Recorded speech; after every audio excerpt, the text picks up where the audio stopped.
Now, top officials from the world's two largest democracies held ministerial-level talks in Washington after their leaders from India and the United States discussed their differences over the Ukraine war.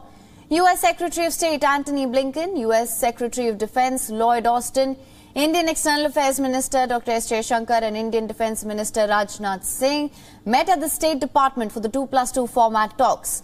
The talks were held amid a raging war in Eastern Europe. Biden has been pressuring world leaders to take a hard line against Moscow. The United States is seeking more help from Russia and condemning and applying economic pressure on Russia for invading Ukraine. But India has tried to balance its ties with Russia and the West. Unlike members of the Quad countries, the United States, Japan and Australia, it has not imposed sanctions on Russia. India's import of Russian oil remained the point of contention between New Delhi and Washington, even though India receives little of its oil from Russia. It recently stepped up major purchases of oil as the democracies are trying to isolate Putin. India has bought at least 13 million barrels of Russian crude oil since the invasion in late February, compared with some 16 million barrels for the whole of last year. During a joint press conference with Indian counterpart S. Jaishankar, U.S. Secretary of State Antony Blinken said that democracies should stand together to face Russian President Vladimir Putin. Blinken said that Washington is asking allies to not increase Russian oil purchases, but India's Jaishankar resisted against concerns on India's energy purchase from Russia.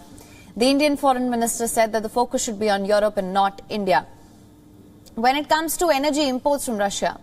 Jaishankar also claimed that Europe buys more energy from Russia than India does. When it comes to oil purchases, sanctions, etc., I just note that there are carve-outs for energy purchases. Of course, we're encouraging countries not to purchase additional energy supplies from Russia. Every country is differently situated, has different needs, requirements, but we're looking to allies and partners not to increase their purchases of Russian energy. If you are looking at energy purchases from Russia, I would suggest that your attention should be focused on Europe, which probably we do buy some energy which is necessary for our energy security. But I suspect, looking at the figures, probably our total purchases for the month would be less than what Europe does in an afternoon.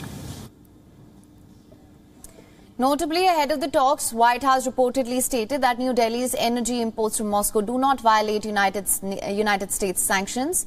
White House had also added that the United States would be happy to help diversify India's energy imports.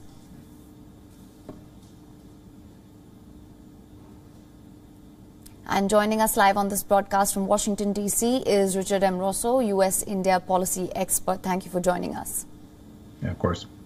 Now, India has bought at least 13 million barrels. This has been a major sticking point along with India's neutral stance on the war in Ukraine. Even though the United States acknowledges that India's energy imports do not violate the United States sanctions, why do you think this is still becoming such a pertinent issue? Well, the United States is trying to rally every country that would care to put pressure on Russia, economic pressure in particular, to try to convince the Putin administration to draw down from its war in Ukraine. So this is one tool of many. Of course, India is really in the spotlight, not just because of the oil purchases, but because of the decision to abstain from every vote that's taken place in the UN Security Council. So kind of ginning up a lot of attention. And with the ministerial coming up, we knew that it was going to be in the forefront. All right. Talking of the abstentions as well, how do you assess India's role in this conflict? Well, overall, I mean, I certainly understand the reason that India would prefer not to be, pinned down and taking a hard decision on this.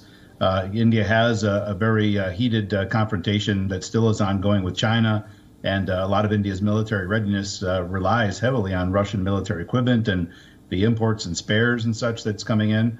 And energy prices. I mean, India is a democracy, and ultimately the Modi government is more beholden to voters in India than it is to the global community. And as energy prices spike, of course, that has a real deep impact on a lot of people's lives across India. So I firmly understand the reasons that India would want to avoid taking a hard position and try to stay, in Russia's relatively good graces. But here you've got so much of the global community that's rallying against that it just puts India in a very unenviable position. Right. Now, you mentioned China, of course, bolstering security in the Asia-Pacific also was discussed during the meeting between the two sides. Now, how do you assess the impact of their differences in the war in Ukraine to impact their positions against China? Well, I would say probably a week ago, I was pretty concerned about the upcoming ministerial because you just saw an overriding amount of attention from the United States on Russia, Ukraine. But in the days leading up to it, you began to see a lot of the conversations with folks from the White House and State Department really refocusing on shared concerns in the Indo-Pacific theater. Our shared concerns about some of the dangerous elements of China's rise. So I think we kind of eased into a conversation that, while we raised tricky issues and raised our respective perceptions on the Russia-Ukraine crisis, the conversation appears to have revolved a lot more on proactive collaboration, which, of course, in that instance is a lot more focused on the Indo-Pacific theater. Right. Mr. Rosso, thank you so much for your analysis of the situation. WION is now available in your country. Download the app now. Get all the news on the move.